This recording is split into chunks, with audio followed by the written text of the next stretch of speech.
दोस्तों यह डिश पहले तो हम लोग यूज कर लिए हैं और यूज करने के बाद का यह डिश है जो अब मेरा गुलाब यूज करेगा।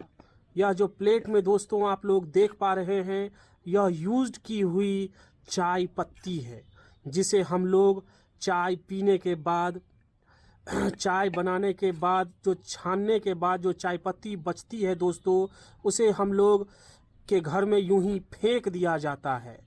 लेकिन दोस्तों इसमें इतने माइक्रो न्यूट्रिएंट्स होते हैं जिसका यूज़ हम लोग फिर से इसका रीयूज़ चाय पीने के बाद इसका रीयूज़ हम लोग अपने बगिया के फूल पौधों में कर सकते हैं।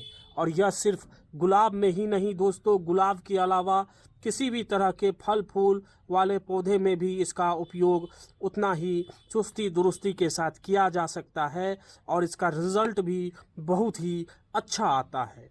दोस्तों यह जो आप देख पा रहे हैं चाय की पत्ती, तो मैं आप लोगों को बता देना चाहता हूं कि इस चाय पत्ती में दोस्तों 4.4% नाइट्रोजन है, 0.25% पोटेशियम है, 0.24% फास्फोरस है, 0.6% कैल्शियम है और 0.5% मैग्नीशियम है।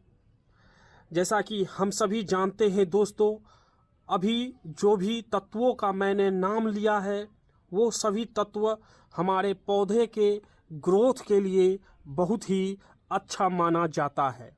इससे हरे भरे पत्ते तो पौधे पर लगते ही हैं, साथ ही साथ इसमें ढेर सारे फूल भी निखर कर सामने आएंगे। तो दोस्तों चाय पत्ती को गमला में डालने से पहले थोड़ा सा हम लोग इस पर और बहस कर लें कि यह चाय पत्ती हम लोग किस रूप में इसमें दें, गमले में किस रूप में दें यूज्ड की हुई चाय पत्ती। जैसा कि दोस्तों हम सभी जानते हैं, जैसे ही चाय बनने के क्रम में क्या होता है कि उसमें दूध रहती है और चीनी भी रहता है। तो दोस्तों अगर ऐसे ही हम लोग इसे गमले में डाल देंगे तो क्या होगा कि उसमें मीठापन तो है ही दोस्तों, और मीठापन के कारण उस पर चींटियाँ आएंगी। और दोस्तों इसके बाद क्या होगा, जैसा कि हम लोग देखते हैं कि चाय पत्ती को यूज्ड चाय पत्ती को जब हम लोग कहीं फेंक देते हैं तो दोस्तों उस पर उजला उजला रंग का रेशा भी लग जाता है। तो दोस्तों यह उजला रंग का रेशा जो है वह क्या है, वह फंगस है दोस्तों।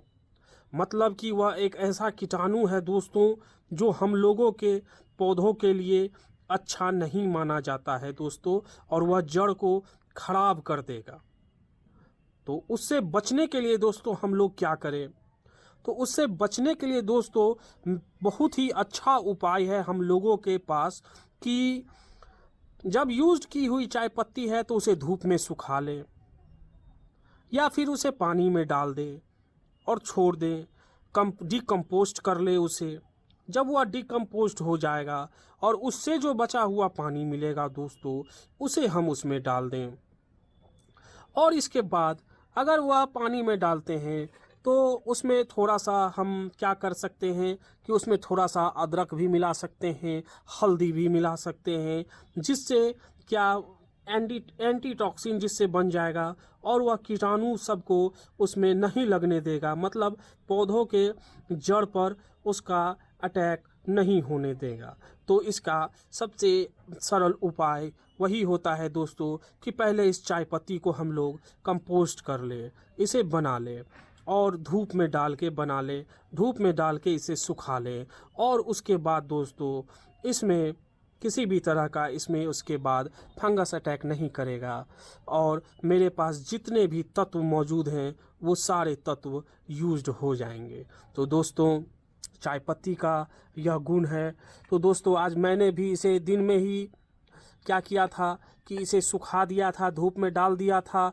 कुछ देर पहले बारिश हुई थी, बूंदाबांदी हुई थी जिसमें यह भीग गया। तो चलो और अच्छा है कि भीग गया तो इसका जो भी था वो सूख गया है, अब धुल भी गया उसका दूध चीनी।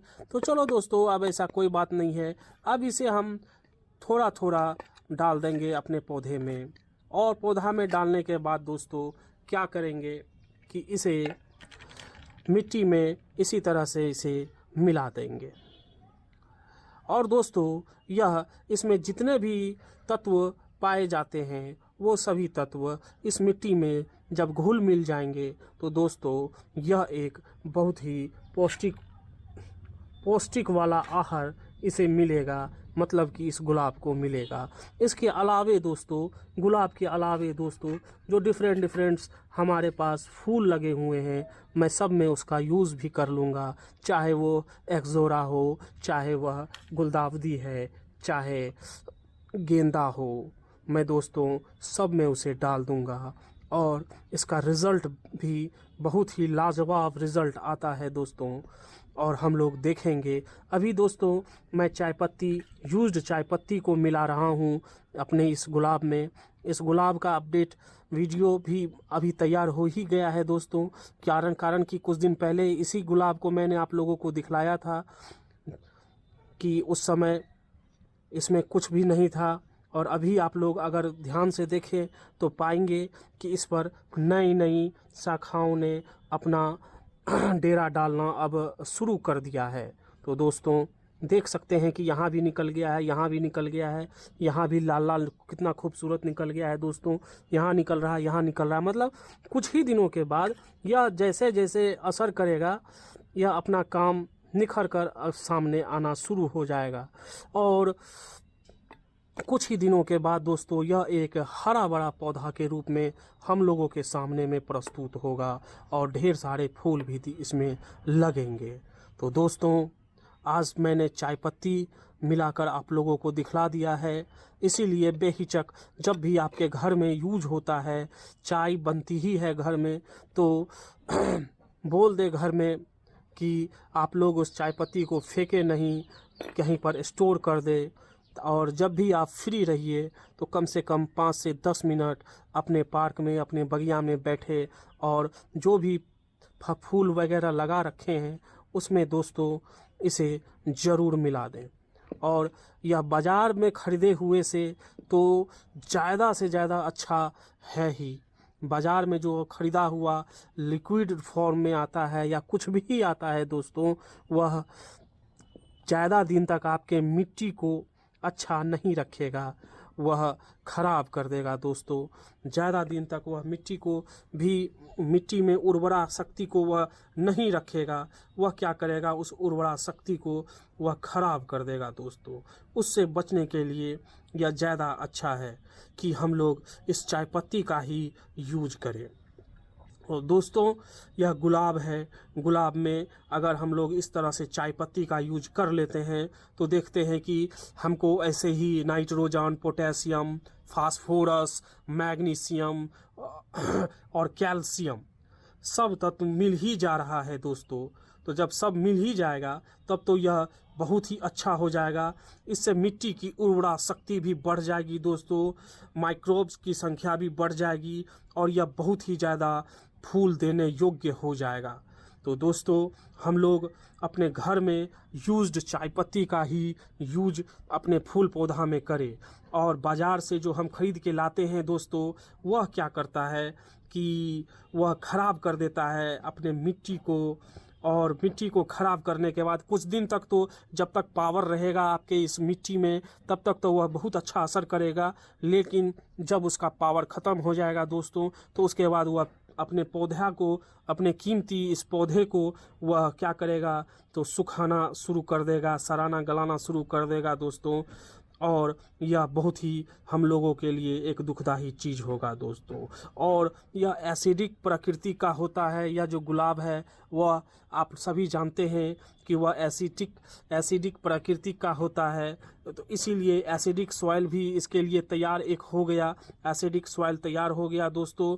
और एसिडिक सॉइल मतलब कि एसिडिक मिट्टी तैयार हो जाने के बाद जब चाय पत्ती का भी जब हम दे दिए तो यह एक एसिडिक मिट्टी भी तैयार हो गया इससे। और ऐसा तैयार हो जाने के बाद एक ज़बरदस्त रूप हम लोगों के सामने आएगा। इतना हम डाल दिए दोस्तों प्लेट में, जैसा कि आप लोगों को दिखलाए थे कि कितना था, उसमें इतना डाल दिए। अभी भी मेरे पास इतना बचा हुआ है, इसका यूज़ मैं अपने दूसरे पौधे में दोस्तों कर लूँगा।